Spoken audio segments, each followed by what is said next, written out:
Boa tarde! Boa tarde a todos vocês que já estão chegando para mais uma edição do projeto Pause para o Almoço e Me Conte a Sua História. Ela me inspira. Hoje tenho a honra, a alegria, o prazer, a gratidão de receber em nosso meio ele que é engenheiro civil, empreendedor, palestrante, o único sobrevivente de um acidente aéreo em que 123 pessoas perderam a vida e dono de uma biografia repleta de resiliência e otimismo. Ele, o querido Ricardo Trajano, que já está no nosso meio. Já te chamo, Ricardo, vou só digitar o tema da nossa live. Biografia do Ricardo Trajano.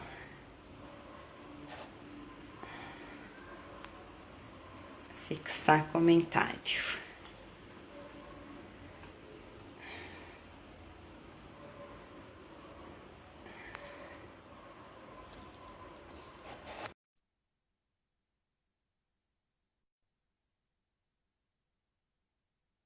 Oi, Euclides, boa tarde. Tudo bem? Oi, Ricardo. Joia. Muito bem-vindo. Que alegria. Que honra ter você aqui no meu projeto. Prazer é todo meu, Mary. Adorei esse teu Grati- projeto aí. Você continue em frente com ele. Muito bacana. grati- Gratidão pelo seu sim, gratidão pela sua presença, gratidão pela sua história de vida, por ser exatamente quem você é, tão querido, tão especial, tão inspirador. É uma honra imensa te ter aqui no meu projeto. Oi, Obrigado. Euclides, boa tarde, bem-vindo. Já estamos recebendo, né, os nossos seguidores que marcam presença fiel, Euclides mesmo, que já está presente toda quarta, está aqui conosco.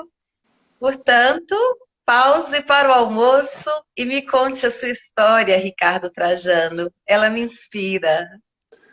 A gente vai começar pela sobremesa ou pelo almoço? Fique à vontade, pode escolher. Não, eu vou tentar resumir um pouquinho do que aconteceu comigo, mas eu gostaria muito de falar sobre as reflexões, né, pós-acidente, que eu acho que é exatamente o que você falou. Mas Sim, eu tinha 20 anos de idade na época, era a minha primeira viagem para o exterior, e a primeira notícia quando saiu esse acidente foi que todos os passageiros estavam mortos. Na minha faculdade, no dia do acidente, no mural da minha faculdade tinha um comunicado comunicamos o falecimento do aluno do curso de engenharia Ricardo Trajano no desastre aéreo da Varig, ocorrido em Paris no último dia 11 de julho. Esse acidente foi na década de 70, então a primeira sim. notícia é que não tinha nenhum passageiro sobrevivente nesse voo, e os jornais, rádio, televisão já tinham publicado essa notícia, e foi essa notícia que a minha família recebeu. Então você imagina, meus Ó, amigos, minha família lá em casa, uma tragédia. Foi uma tragédia. Foram desespero, Ricardo. 123 mortos e era desesperador, porque meu pai já estava encomendando, meu querido e saudoso pai, Mineirão, que eu adorava, ele já estava encomendando minha sepultura, meu sepultamento, e minha mãe era a única que falava que eu não tinha morrido, que eu estava vivo. E os Ah, ela meus, am- dizia. E os meus amigos falando lá em casa, coitada da mãe do Ricardo, não quer cair na real, o Ricardo morreu. Bom, Ela enfim. não quer aceitar, né? Meus amigos, mas mamãe sempre teve um lado espiritual, uma energia impressionante ela. Muito Então, forte. era um Boeing 707 da Varig, que partiria do Rio de Janeiro, faria uma escala em Paris e chegaria ao seu destino, que era Londres. Eu era um jovem de 20 anos, eu sou carioca, natural do Rio, mas moro aqui em Belo Horizonte há 25 anos. Sempre fiz esporte na minha adolescência, fui atleta, nadador, jogador de basquete, e era músico também. E uma das coisas que eu era fissurado em fazer essa viagem era para conhecer Londres, porque Londres naquela época era a meca do rock and roll, era onde tudo acontecia, era lá em Londres. Então meu sonho era conhecer lá. Acho que sempre quando nós somos apaixonados por algo, por alguém, né, Mary?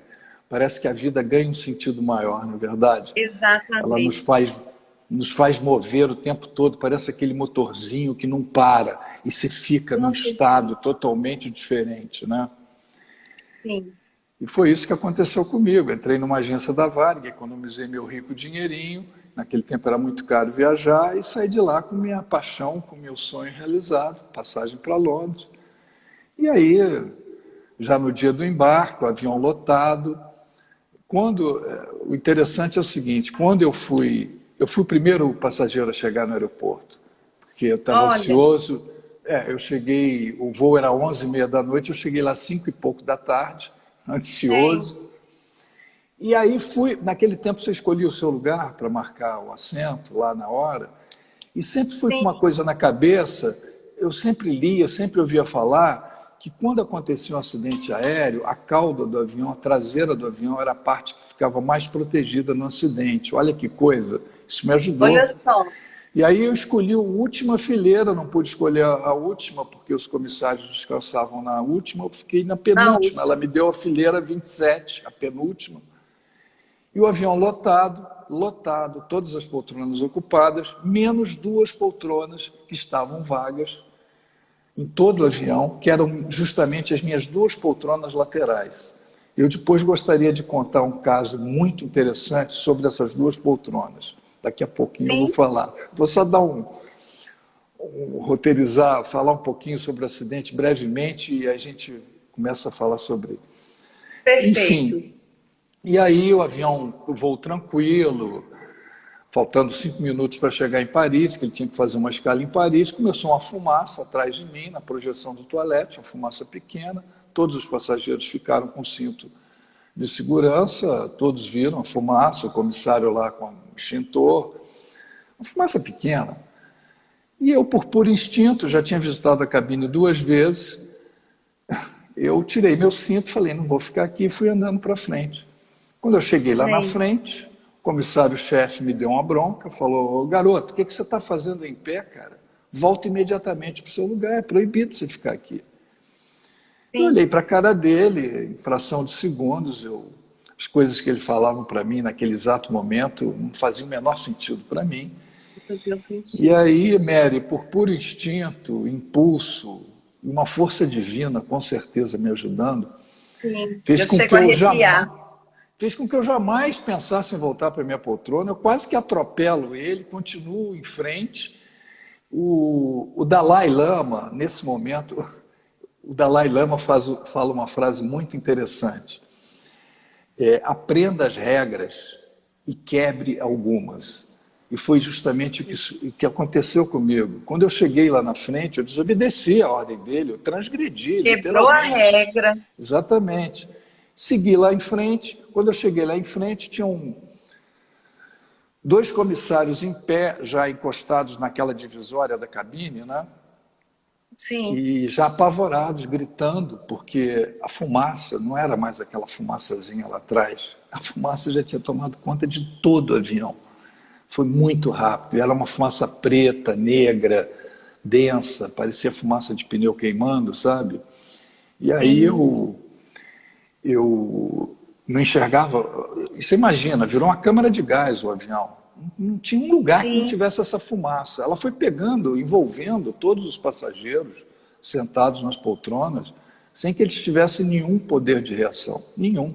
Meu Primeiro, Deus. os caras morreram, os passageiros todos morreram sentados nas poltronas, asfixiados. E Jesus. aí, lá na frente, eu não enxergava mais os comissários, eu fiquei em pé também, percebi que eles tinham parado de falar, provavelmente estavam morrendo, eu não enxergava um palmo na minha Sim, frente, muita fumaça, E aí me veio a sensação, veio um filme em fração de segundos, eu me despedindo da vida, minha família, meus amigos, e senti literalmente a morte me abraçando, literalmente.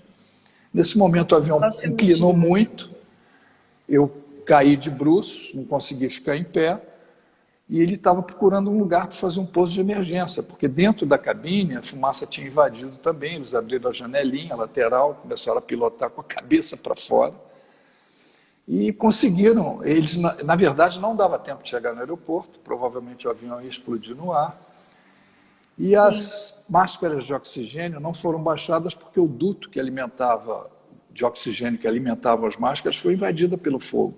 E aí você imagina, fogo, oxigênio, virou um maçarico aquilo ali. E aí ele conseguiu fazer um pouso de emergência numa plantação de cebolas, e assim que ele pousou foi um barulho infernal, um barulho doido, eu ainda estava acordado, ele ainda deslizou uns 500, 600 metros, pegou várias árvores, e nesse momento ele parou, o teto todo do avião foi caindo em chamas. Essa foto aqui é uma capa de um livro, essa foto aqui é do meu avião, olha o estado do avião, como é que ele ficou. Meu Deus amado, que desesperador, Ricardo. E aí o teto todo do avião foi caindo em chamas. Eu já estava desacordado. Desfazendo. E carbonizando, queimando todas as pessoas, aquelas placas, aquela fuselagem caindo em cima das pessoas, e caiu uma placa grande aqui nas minhas costas, queimou bastante aqui nas minhas costas, eu não senti, estava desacordado. Os bombeiros chegaram 10 minutos depois, eu dentro daquela fornalha ainda, eles subiram uma escada, sim. Essa foto aqui, essa foto está no livro, essa foto aqui é da escada, essa escada é dos bombeiros, e em frente a essa porta eu estava deitado nela, estirado. O primeiro corpo era o meu, e atrás de mim tinham vários comissários mortos. Ele viu que eu estava respirando ainda, me tirou de lá imediatamente, me colocaram no helicóptero e eu entrei no hospital. Mas antes de contar rapidamente o que aconteceu no hospital, eu queria falar uma coisa que aconteceu comigo há uns 10, 12 anos atrás, que me marcou demais. Aconteceu comigo, sabe aqueles amigos, aqueles colegas de escola que a gente estuda, no meu tempo era primário, ginásio, científico, você estudava a vida inteira na mesma escola. Eu estudei no Santo Agostinho, lá no Rio de Janeiro, esse tempo todo lá no colégio. E vários colegas também me acompanharam nesse tempo todo que nós estudamos. E esses colegas que nós temos de escola é uma coisa muito diferenciada. A gente conhece os caras, nome e sobrenome, o número dele, onde ele ficava sentado. E a gente tem um carinho totalmente diferente por eles. É um afeto totalmente diferente. E quando eu encontrei com um desses caras na rua, com um amigo meu, Nelson, foi uma festa, não encontrava com ele há muito tempo, encontrei na rua, no Rio de Janeiro. Ricardo, que legal, estava falando de você com os amigos meus na semana passada, eu queria tanto saber de você, eu sei que você não tem problema de falar sobre o avião, realmente, eu não tenho o menor trauma, graças a Deus. Graças a Deus. E aí ele falou, eu queria tanto saber aqueles momentos de sufoco que você passou no avião. E aí eu comecei a conversar com ele, falei, claro. E esse cara, ele sempre teve um lado espiritual, desde garoto, muito acentuado. Ele sempre lia muito, escrevia muito. Ele sempre foi, eu posso chamar como se fosse aquela expressão, um sujeito fora da curva. Ele era uma pessoa assim, ele é. E aí comecei a falar com ele, e no final eu disse para ele, Nelson, eu senti a morte me abraçando, cara. Mas literalmente a morte me abraçando. Ele esperou acabar de falar, colocou a mão no meu ombro, me lembro como se fosse hoje, isso me emociona até hoje. Ele falou, Ricardo, não era a morte te abraçando, cara, era a vida te protegendo. Ai, que coisa linda, gente, Ricardo. Eu dei um abraço que emoção. nele. Comecei a chorar, dei um abraço nele, eu falei, cara, eu fiquei esses anos todos da minha vida, depois do acidente, pensando que era a morte me abraçando, você vem aqui e me derruba, me fala pura verdade, que coisa linda. Era o meu anjo da guarda ali, era a mão de Deus ali, me protegendo. Gente, olha que coisa linda que ele me fala. E Maravilhoso. aí, Ressignificou o seu olhar, né, sobre aquele exatamente, momento. exatamente. E aí eu entrei no hospital, desacordado, sem roupa, e as pessoas me confundiram, meu porte físico, com um comissário, Sérgio Balbino, que já tinha morrido, mas eles pensavam que eu fosse o Sérgio Balbino. E Sim. eu fiquei em coma 30 horas, em coma. E nesse período que eu fiquei em coma, tem até aqui no livro também, eu pedi uma folha de papel e uma caneta, e com a letra tremida, com muita dificuldade, letra de criança, eu escrevi isso aqui, um bilhete com a letra totalmente um garrancho, o telefone, Olha, meu nome, nome do meu pai, endereço. Eu psicografei esse bilhete, eu estava desacordado. O pessoal exatamente. pegou o meu nome, foi na lista de tripulantes, porque eu era um tripulante, e foi lá e não achava meu nome, Ricardo Trajano. Foram na lista de passageiros apenas para dar uma checada. Passageiros. De repente encontra meu nome lá. Os caras ficaram doidos. Falaram, mas como? Esse cara passageiro lá na frente, junto com os comissários, todos os passageiros mortos nas poltronas. A Varig liga, infelizmente, comunicando para a família do Balbino que ele tinha morrido, que não era ele. Toca o telefone lá em casa, meu pai atende. Olha, nós queríamos comunicar que seu filho está mal, mas está vivo. Gente, de um Ai, velório lá em gente, casa, virou uma festa. Minha mãe uma levantou do sofá e apontou festa. para todo mundo, dando uma bronca em todo mundo, falando assim, eu não falei que meu filho Eu estava vivo? falei, que E emoção, que aí, alegria, que celebração. exatamente. E aí foi uma luta louca, porque eu fiquei 2 meses no CTI, na França, mais um mês, eu fiquei 3 meses hospitalizados. Acordei no hospital não entendendo absolutamente nada, com muita dor nas costas, Sim, queimadura de 3º grau. Bom, meu estado de saúde, a minha primeira radiografia de pulmão, como se fosse um atestado de óbito. Os médicos olhavam e falavam, esse cara morreu quando? Estava sim. totalmente... Minhas vias aéreas todas queimadas pelo gás que eu inalei, pela fumaça tóxica que eu respirei, né? Eu estava com edema pulmonar generalizado, e isso gerou uma hemoptise, que era a inflamação, infecção de todos os brônquios infectados, infeccionados, Sim. e fazia com que eu expelisse pela boca a todo momento o sangue envenenado que vinha dos brônquios. Estado Eu de tava... saúde 100% Não, comprometido. comprometido. Meu índice de ácido sanguíneo quase que mortal, dezenas de transfusões de Sim. sangue, febre altíssima, hemoptise, 160, 180 meu batimento cardíaco, e as queimaduras de 3º grau, profundas aqui nas costas, e os médicos apavorados, porque podia infeccionar os rins, e eu não teria muito tempo de vida. Bom, mas desde os primeiros dias de internação, e já bem debilitado, eu procurava extrair daquele ambiente conturbado, que era um CTI, as coisas boas que me rodeavam. Eram coisas Sim. aparentemente banais, tá? Banais, mas sempre carregadas de um otimismo, de uma energia. Olha, me alimentavam e me davam forças para lutar pela vida que parecia estar próxima do fim. E essas coisas, volto a repetir, banais, era tipo meus pais, a Varig mandou imediatamente a passagem para eles. Eles estavam já no hospital, mas não podiam entrar no CTI, e eles faziam todos os dias cartazes para mim, com caneta pilô, com frases escritas, e a enfermeira mostrava para mim todos os dias. Vamos lá, Ricardo! Ele, Força, Ricardo! Ricardo, você vai sair logo daí! Frases bobas, não é verdade, Nery? Mas para mim, ali naquele momento, eram frases repletas de otimismo e carregadas esperança, né, Ricardo? esperança, fé. Eu ficava esperando todo santo dia um cartaz desse, com uma frase dessa para mim. Eu ficava Coisa contando linda. as horas no relógio, cadê a enfermeira? 4h30 da tarde, eu ficava doido. De repente ela aparecia ali e me mostrava esse cartaz, essa frase. Os cartazes te Gente, alimentavam, te nutriam, te totalmente, fortaleciam. Totalmente. Não só esses cartazes, mas, por exemplo, cartas que eu recebia, naquele tempo eram cartas, tá? Meio de Eram comunicação. cartas, E sim. eu recebia dezenas de cartas diariamente, dezenas. E a maioria dessas cartas eram de pessoas que eu não conhecia. Eram de pessoas de várias localidades, várias cidades aqui do Brasil, até de outros países. Me lembro de uma carta de uma menina da Turquia que me mandou. Eu tirei a carta, era um recorte de jornal, uma foto minha na primeira página do jornal turco.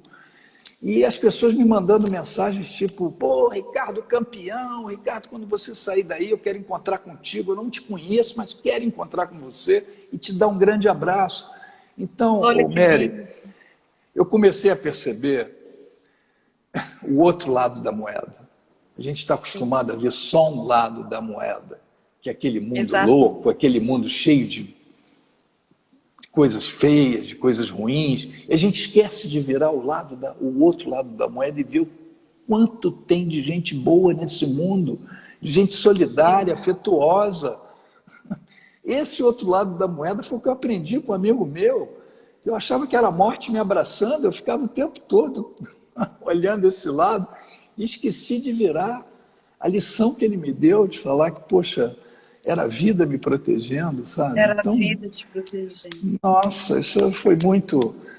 E aí, de tudo isso que eu falei há pouco, sobre essas coisas que aconteceram comigo, essas energias todas, eu chego à conclusão, sabe, Mary, que nós somos seres essencialmente simples. Essencialmente simples.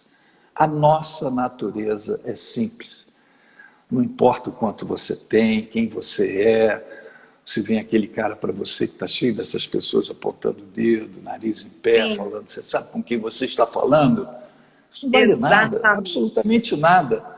Os momentos mais importantes, mais difíceis da nossa vida, a simplicidade é tudo. A nossa essência, a nossa natureza é simples. Que Eu falo lindo, que Ricardo. são as pessoas que nos contagiam, na verdade, né? Não são essas coisas materiais, essas coisas fúteis. Pode até mexer com você um dia, um mês, um ano, depois isso tudo acaba. Sim, Tem um pensamento de um filósofo alemão que ele diz o seguinte: a vida é uma constante oscilação entre a ânsia de ter e o tédio de possuir. Então é e o verdade tédio isso. de possuir. Pois é verdade. Exatamente. Então, eu vou te dar dois exemplos. O primeiro foi quando eu estava no hospital, naquele período que as pessoas me davam uma semana de vida. Eu tomava o meu melhor remédio aqui dentro da minha cabeça, a minha superdose diária, que eu chamava aqui dentro da minha cabeça tinha um funilzinho. E eu colocava aqui, esse meu melhor remédio, eram aquelas mensagens, aqueles cartazes dos meus pais, aquelas cartas que eu recebia. As Ah, cartas. e as fitas cassete também que eu via. O papo aqui é meio pré-histórico, né? Fitas cassetes, cartas, eram aquelas fitas que você escutava Eu música. lembro de rodar. Exato, milhares, dezenas de fitas cassetes, os amigos meus me enviavam, e eu não podia ouvir, eu estava no meio de CTI. E aí um Sim. enfermeiro me emprestou um gravador cassete, eu falei, gente, como é que eu vou ouvir isso? Aí tive a ideia de pegar um estetoscópio, essa foto aqui já estava melhor, e coloquei o estetoscópio Olha, aqui e fazia dele um fone, e botava na boca do gravador. que bacana. E ficava ouvindo as músicas alucinadamente, as mensagens dos meus amigos meus. Eu só Que lamento, até brinco, legal. eu só lamento não ter patenteado esse meu invento, até faço uma brincadeira com isso, porque eu fui o inventor do Walkman hospitalar, na década de 70. Mas aí voltando a essa minha superdose diária que eu colocava aqui dentro de mim, que eram as Na cartas, os sua mente. cartazes, Te essas fitas absorvia, né? cassetes, eu canalizava isso tudo, canalizava para um pensamento só que eu tinha na minha cabeça. Eu vou sair daqui, eu tenho que sair daqui. Sabe para que eu queria, Mary? A única coisa que eu queria. Eu queria sair dali para dar um beijo e um abraço nas pessoas que eu mais amava. Isso que eu queria. Esse era o Gente, meu pensa comigo. propósito, esse era o meu foco, esse era o meu combustível de vida e eu consegui. A Coisa primeira pessoa, linda. a primeira pessoa que eu dei um abraço e um beijo muito apertado Foi na sua foi... mãe. Não, foi no meu médico francês, que foi o que eu chamo com muito carinho, ele, do meu segundo pai, meu pai francês. Ele me acompanhou desde quando eu cheguei em coma no hospital, durante os 2 meses que eu fiquei no CTI. Ele sempre acreditou na minha recuperação, na minha e ele foi um cara assim, nossa, eu perdi meu pai já tem 20 anos, eu considerava ele como se fosse meu segundo pai. Ele faleceu alguns anos atrás, mas sempre ficou uma coisa muito forte aqui dentro de mim. Então, são as pessoas que nos movem, na verdade. Exatamente. Então, eu acho que isso é fundamental. E aí, vida que E seguiu... esse seu segundo pai foi quem cuidou de você no momento mais delicado da sua vida. Exatamente. Então, aí passaram 6 meses, eu fiquei 3 meses hospitalizado. Resumindo, eu voltei para minha faculdade, graças a Deus, sem nenhum tipo de sequela. Graças a Deus. E me faltando, eu até brinco, porque me faltava uma única coisa, é verdade, na minha cabeça: terminar a minha viagem, que foi interrompida. Sim. Um ano depois, eu entrei na mesma loja que eu tinha comprado a minha passagem, não me identifiquei, falei: olha, eu gostaria de uma passagem para Londres com escala em Paris. Ela imediatamente passou o preço. Eu falei: não, você não está entendendo. Sabe aquele acidente que teve 1 ano atrás e que sobreviveu apenas um passageiro? O passageiro sou eu. Acontece que eu paguei com muito suor, economizei moeda por moeda, minha passagem, eu paguei cash à vista para Varig, ida e volta, e não cheguei nem na primeira escala da ida. Eu tenho passagem de graça. Você não acha que a Varig tinha que me dar outra passagem? Ela regalou os olhos, falou, me deu um abraço super carinhoso. Eu sei que minutos depois eu já estava com passagem. Então foi muito engraçado. E você foi? Fui no dia do embarque. Eu embarquei com um amigo meu, um grande amigo que mora no Rio. A Varig soube que nós íamos embarcar e nos concedeu um upgrade, uma primeira classe naquela época era top, né? Então, antes do avião decolar, o avião, eles serviam lá pra gente bebidas, uísque, champanhe, caviar. Que delícia! E nós tomando todas. E o avião, quando decolou, o Maurício chegou para mim, esse amigo meu, falou: Ricardo, é o seguinte, cara, se você levantar daqui, mesmo que você for no banheiro, eu vou atrás de você.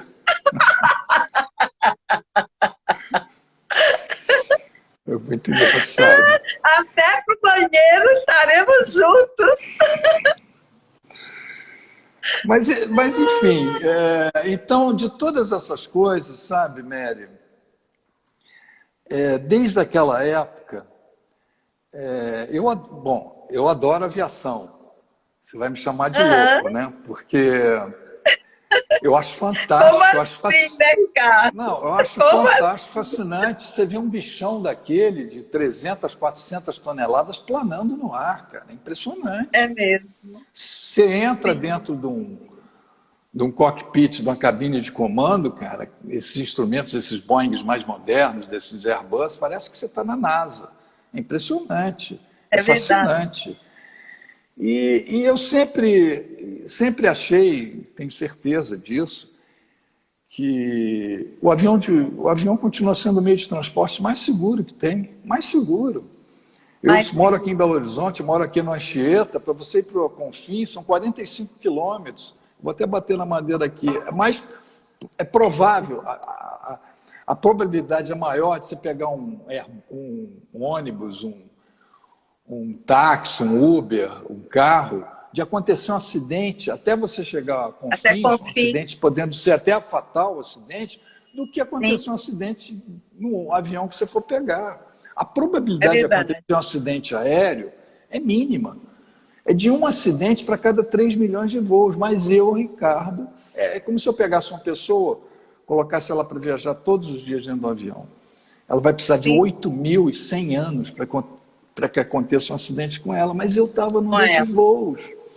E as pessoas falam assim, mas Ricardo, que azar! mas Ricardo, que destino! Eu falo assim, opa, eu pego a minha moedinha aqui, que não é do tio Patinhas, é a número 1 minha, e aprendi aquilo, a virar a moeda. Eu falo assim, não, eu não sou azarento, não. Viro a moeda e falo assim, não, eu tive muita sorte, ao contrário.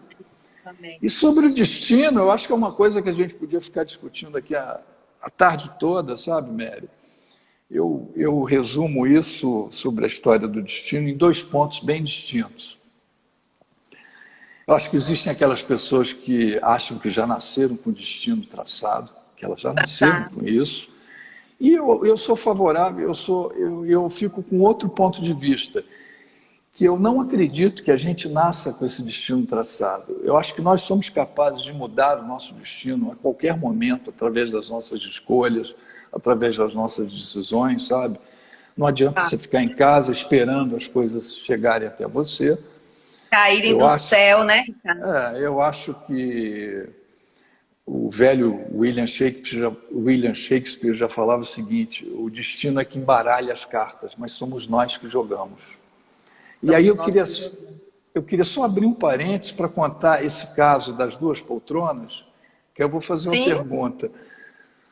Eu recebi um telefonema em fevereiro agora, desse ano, antes da pandemia, de um sujeito, puxa, Ricardo, meu nome também é Ricardo, eu queria tanto falar com você, que bom que eu consegui falar com você, eu queria falar uma coisa para você que eu tenho certeza que você não sabe o que aconteceu na época do seu acidente. Eu falei, puxa, mas o que foi? Eu conheci 2 pessoas que iam embarcar no seu avião e não embarcaram na última hora. Eu falei, puxa, mas que coisa interessante, como é que foi?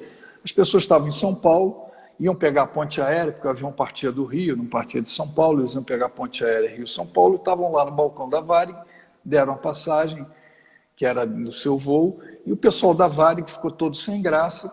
Naquele tempo não tinha computador, eles falaram, teve um problema aqui de overbooking, acontece que os lugares de vocês já estão tomados, já tem pessoas viajando no lugar de vocês, mas como vocês não vão para Londres, vocês vão para a Itália, nós temos um outro voo que sai mais ou menos nesse mesmo horário, que nós vamos recolocar vocês nesse outro voo, tudo bem? Eles falaram, tudo bem. E aí pegaram a ponte aérea de vários passageiros que iam para o meu voo, que estariam no meu voo, e eu falei, puxa, Ricardo, mas que coisa incrível. Falei até, poxa, Xará, que coisa incrível. Ele falou, pois é, Ricardo, acontece que essas 2 pessoas, uma era minha tia e a outra era minha mãe que estava grávida de mim. E ela colocou o nome de Ricardo em sua homenagem. Meu Jesus! E eu fiquei mais arrepiado ainda, mais arrepiado e mais emocionado ainda, porque eu falei, Ricardo, falei para ele, Xará, e você não sabe da maior.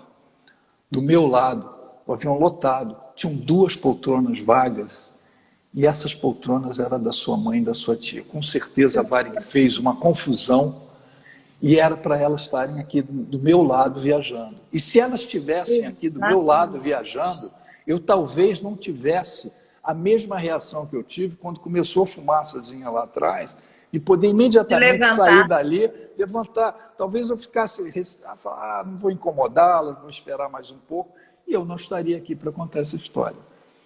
E aí aí eu deixo essa pergunta no ar, Mary. Isso é o destino, isso é o acaso, isso é uma força divina que me ajudou. Olha que coisa incrível. Um mistério, eu não sei te responder. Pois é. E aí... Nossa, Ricardo! E aí o que acontece, que eu acho que... Eu queria falar sobre algumas reflexões pós-acidente que aconteceu comigo. Pô, seus valores de vida mudaram, Ricardo? Claro, seus valores... Eu comecei a valorizar cada minuto da minha vida. Cada minuto da minha vida. E eu acho que desde a época lá do meu acidente, eu acho que uma coisa muito importante que me acompanha até hoje é a virtude de ser resiliente, da resiliência, sabe? Que eu acho que é uma coisa que acontece muito, principalmente com todos nós, nesse período que nós estamos vivendo, nessa pandemia louca, que é da capacidade e habilidade de superar essas adversidades que a gente vive, né? Essa pressão dessas fases difíceis todas. E isso me acompanha desde aquela época, de ser resiliente, e que eu aprendo todos os dias isso. E o que eu acho muito interessante é o seguinte: eu li recentemente um livro do Talim Nasseb. O nome dele é Nicolas... Como é que é o nome dele? Eu tinha até escrito aqui o nome dele. Nassim Taleb. Ele foi autor daquele livro A Lógica do Cisne Negro, e ele escreveu também um livro. Ele escreveu um livro chamado Antifrágil. É um livro grosso assim, e eu tirei algumas conclusões do livro. Eu tirei algumas conclusões do ser resiliente e do ser antifrágil, da resiliência e da antifragilidade. Eu acho que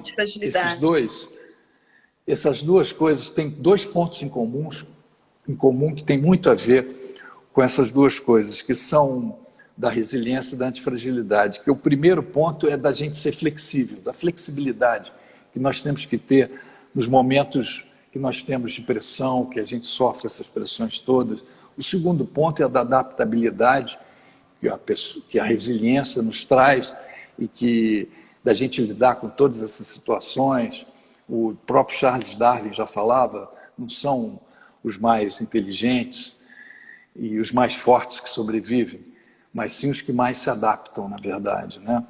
E o terceiro ponto, que eu acho que diverge, que eu acho muito interessante isso, que diverge do ser resiliente, do ser antifrágil, é da retornabilidade, que o resiliente tem isso, é como se fosse aquele elástico, naquela pressão maior que você passa por aquela pressão, depois ele volta, como se fosse um elástico, e a gente retorna ao nosso estado de origem. Isso é o resiliente.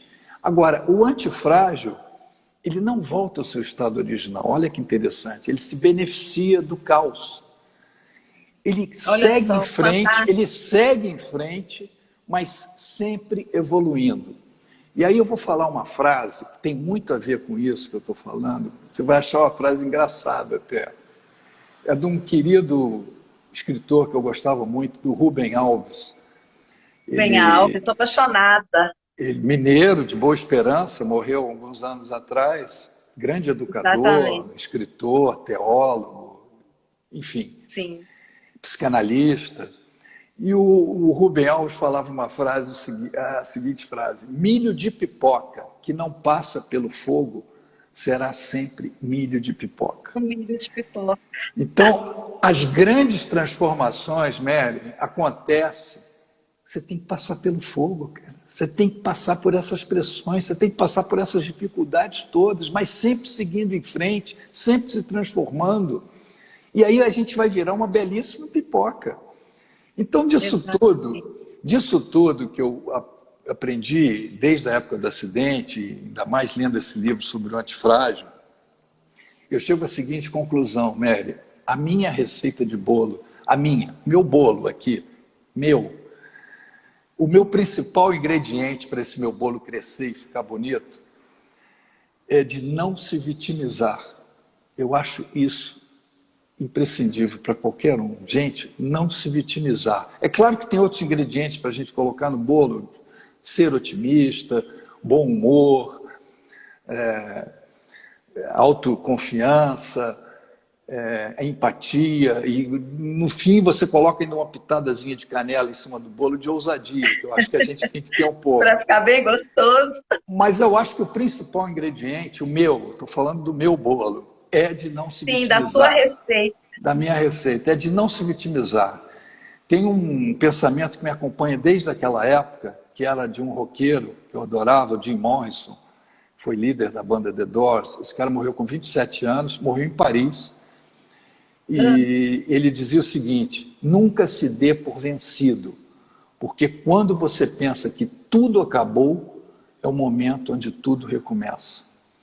Ai, gente, coisa linda. Muito em cima desse pensamento dele, eu tenho certeza absoluta que é possível recomeçarmos a vida após uma queda, literalmente o que aconteceu comigo, após um trauma, após um fracasso, após essa loucura toda, após esse tsunami todo que a gente está passando, até mesmo após uma perda. Eu, Ricardo, Mary, eu vivo o presente. O passado para mim, claro que foi importante, claro que a gente aprendeu com os nossos fracassos, com as nossas vitórias, com as nossas tristezas, com as nossas alegrias, ótimo, mas eu não fico remoendo lá para trás, eu deixo lá quietinho. O futuro, eu não sei o que vai acontecer comigo amanhã. Não nos pertence.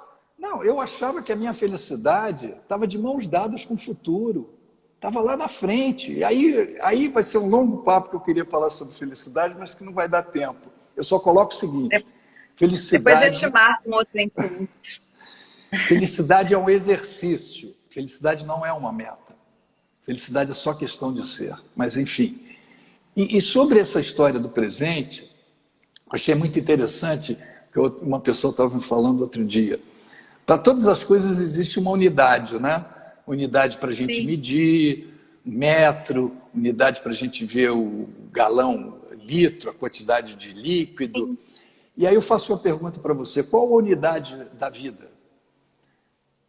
A unidade da vida é o nosso dia, é o nosso presente, são as nossas 24 horas. Se você me permite, tem um pensamento.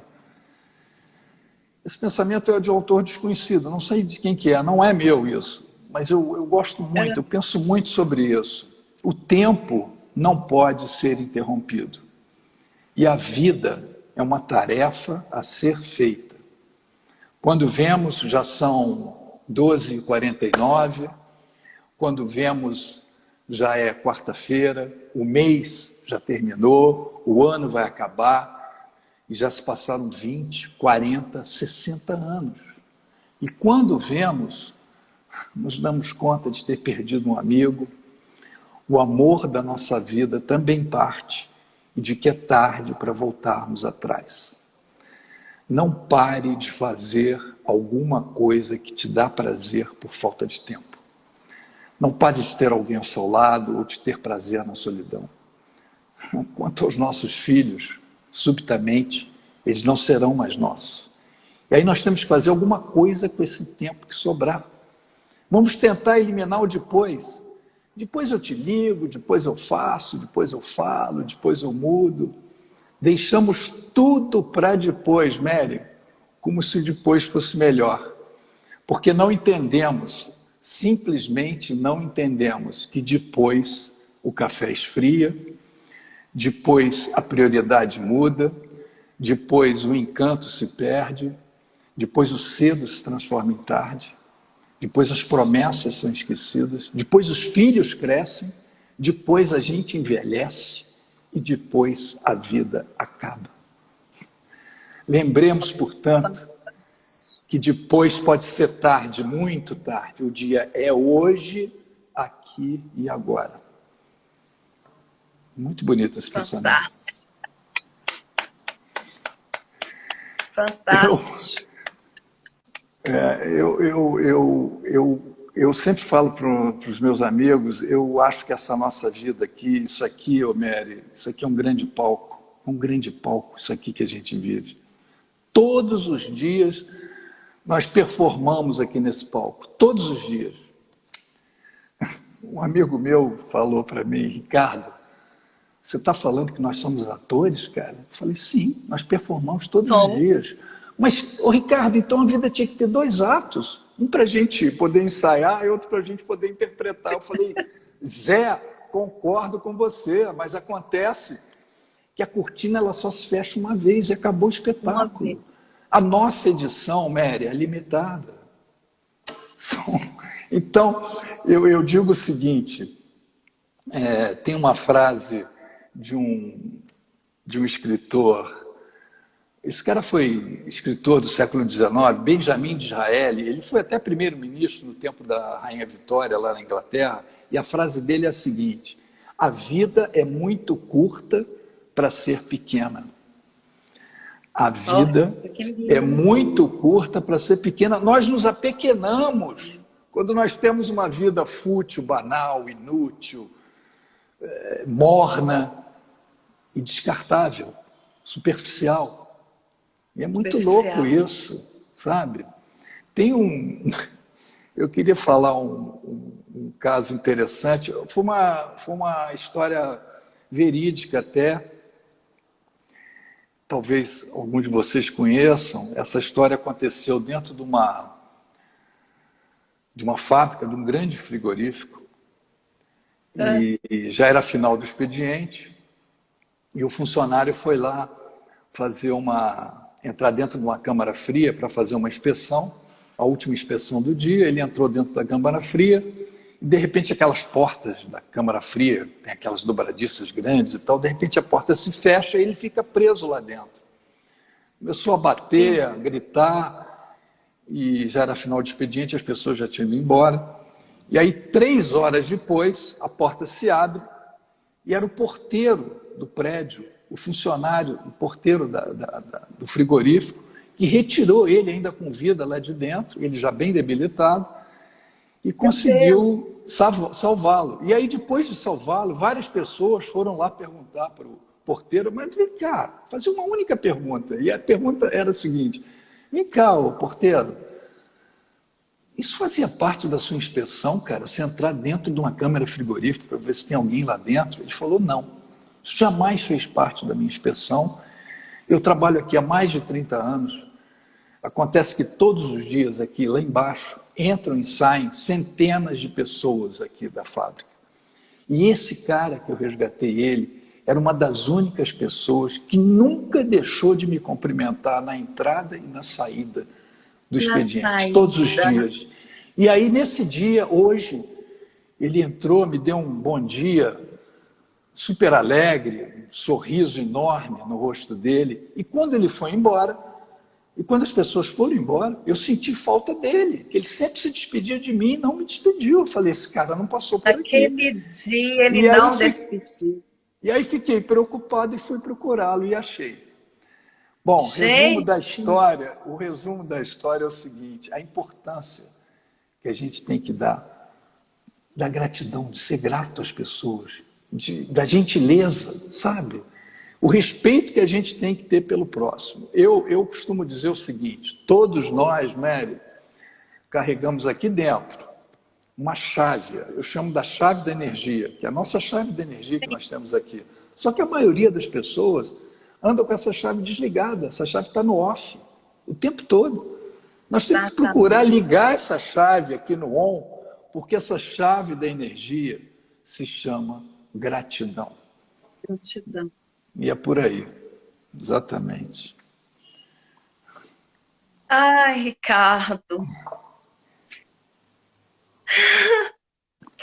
Sem palavras. Eu te disse que tive receio, né, vergonha, convidar o Ricardo para o meu projeto, que nasceu há pouco tempo, está só começando. Será que ele vai aceitar? E algumas vezes cheguei até a acessar o seu direct, falei, ai, deixa para lá.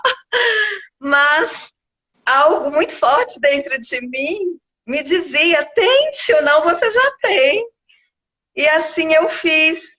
Eu te escrevi, você me disse a sua disponibilidade, né? E assim que o mês de dezembro, o mês de novembro finalizou, eu fiz contato, né? E você confirmou a data, sendo o dia de hoje, marcado para te receber aqui no meu projeto.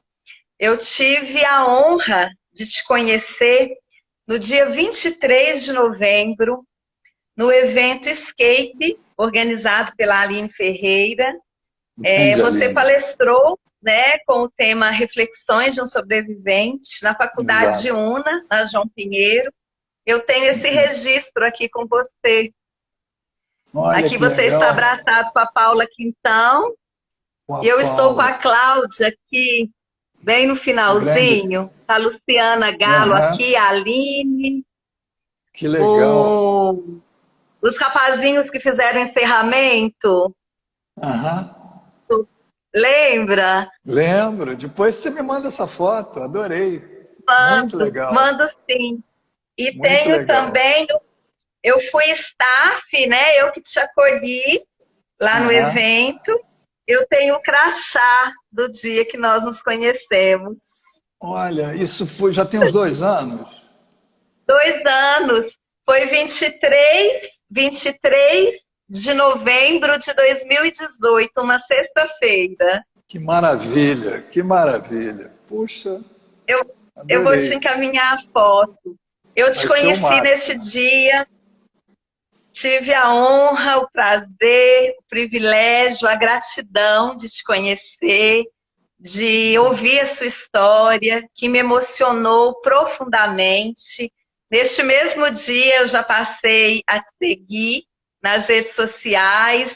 Eu adoro as suas postagens nos stories, são inspirações que me tocam, que mexem comigo, me levam a refletir sobre o meu dia a dia, a minha vida. Eu agradeço imensamente pela sua escolha por Minas Gerais. Hoje, dia que Minas comemora 300 anos, eu Olha, acolho com muito... Hoje, dia 2 de dezembro, 300 anos de Minas Gerais. Eu acolho com muito carinho a sua escolha por Belo Horizonte. É uma honra te ter no nosso meio, é uma graça conviver com você. A gratidão é infinita, é profunda, por sabermos que no nosso meio existe uma pessoa tão iluminada, tão cheia de otimismo, de esperança e de luz, como você, Ricardo Trajano. A você minha profunda, profunda gratidão. Emocionada aqui.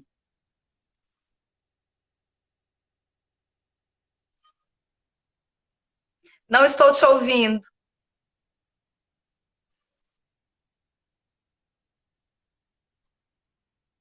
Tira o fone.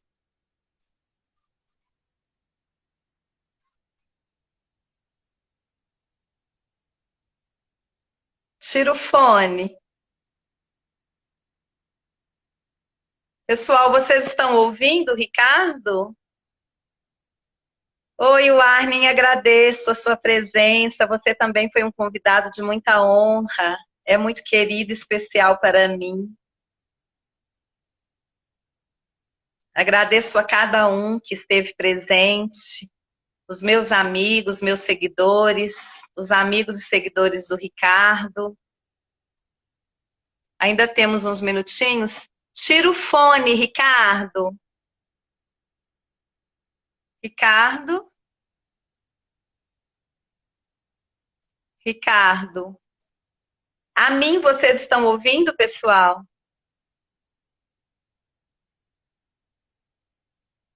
Pessoal, a mim vocês estão ouvindo?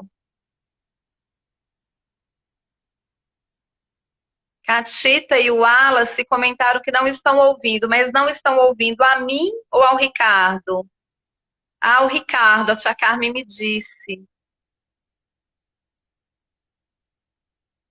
A mim sim, e ao Ricardo não. É isso?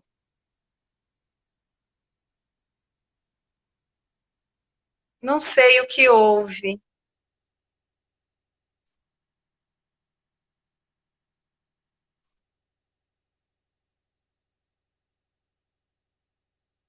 Só o Ricardo. O Ricardo Trajano sem áudio. Entendi. É, eu também não estou escutando o Ricardo. De repente, ele faça uma despedida digitalizada. Digita, que a gente já está também chegando ao final. Eu não sei o que pode ter acontecido. A gente até testou hoje mais cedo. As pessoas estão dizendo que estão me ouvindo e a você não. De repente seja conexão. Não. Pode, tá no finalzinho. Mas eu perco o vídeo se ele sair? Se o Ricardo sair, eu perco a gravação, pessoal? Eu nunca me aconteceu. Eu não sei como funciona.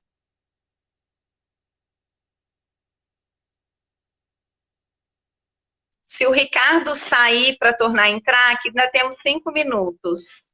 Se o Ricardo sair e tornar a entrar, eu perco, que eu não quero deixar de salvar no Instagram, no IGTV, a live com ele. Essa história tão linda, tão repleta de significado. Eu acredito que não perco. Você quer tentar, Ricardo, sair, tornar a entrar? Só para você despedir do pessoal? Alguém sabe, gente? Se ele sair e tornar a entrar, se eu perco a gravação? Acho que não perco. Saia e entre novamente. Estou dizendo para o Ricardo aqui, digitando. Ricardo, saia e entre novamente.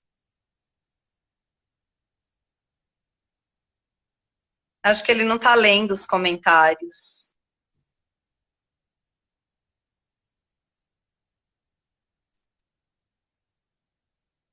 Ele saiu. Ricardo saiu, mas a live continua processando. E aí eu vou chamá-lo de novo. Vou chamá-lo de novo para ele despedir. Que a live continua.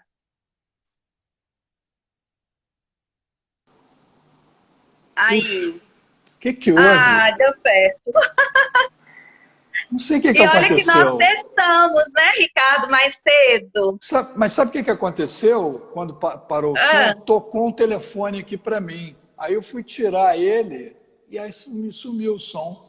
Entendi. Às vezes acontece comigo, eu não tiro, eu deixo tocar. Pois é. Paciência. São experiências, aprendizado, tá tudo certo. Ótimo, beleza. Mas Tá olha, tudo certo. voltando aquelas fotos lindas aí que você me mostrou, eu vou querer elas que você me mande, por favor, tá? Adorei. Mando sim.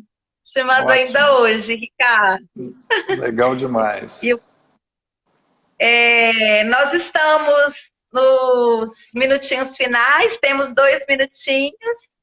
Eu gostaria, caso você permita, de que você encerrasse com uma mensagem, com um recado, com uma frase para os nossos queridos convidados que pausaram para o almoço para escutar a sua história, que é tão repleta de inspiração. Não, o que eu queria deixar para vocês é que, sabe, reflitam bastante sobre da gente parar de se vitimizar, tá? De se achar um pobre coitado, de achar que o mundo está contra você, Tadinho. de ficar chorando pelos cantos, de achar que o culpado é sempre o vizinho, sabe? Pensa em vocês, cara, levanta. Aquele velho ditado, levanta, sacode a poeira e dá a volta por cima. Mas levanta e não fica parado, não. Levanta e segue em frente. Seja um antifrágil. E sabe, não volta e fica no lugar, não. Então, eu acho que isso é fundamental para os dias de hoje. Tem uma frase, um pensamento de um filósofo. Esse cara foi um médico há 1000 anos atrás. Ele foi um médico e um filósofo árabe. O nome dele é Avicena. E ele fala sobre 3 coisas que eu acho que tem muito a ver com os dias atuais que a gente vive. Ele fala sobre 3 coisas, que é sobre a imaginação, ele fala sobre a tranquilidade e ele fala sobre a paciência. Eu acho que a imaginação é a metade da doença.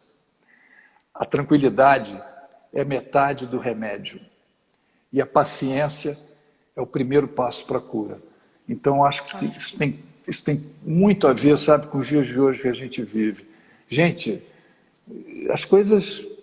Isso não vai ficar aqui para sempre, as coisas vão mudar, ano que vem vai ser um outro ano e a gente vai tocar essa vida, bola para frente. Então, nunca se dê por vencido, porque quando a gente pensa que tudo acabou, é o momento onde tudo recomeça. E a vida é muito curta para ser pequena, então eu acho que é por aí. Um grande beijo para Ai, todos, um grande abraço e a gente se vê aí o mais breve possível. profunda gratidão. Eu que Gratidão, agradeço. gratidão, gratidão. Uma honra imensa te ter Obrigado. aqui. Obrigado. Possamos nos encontrar em breve. Grandioso abraço, repleto Obrigado. de carinho e de de muito reconhecimento, de muito valor e de muita admiração pela sua pessoa. Obrigado, Nery. Gratidão. Para você também. Um grande beijo. Tchau. Tchau, tchau.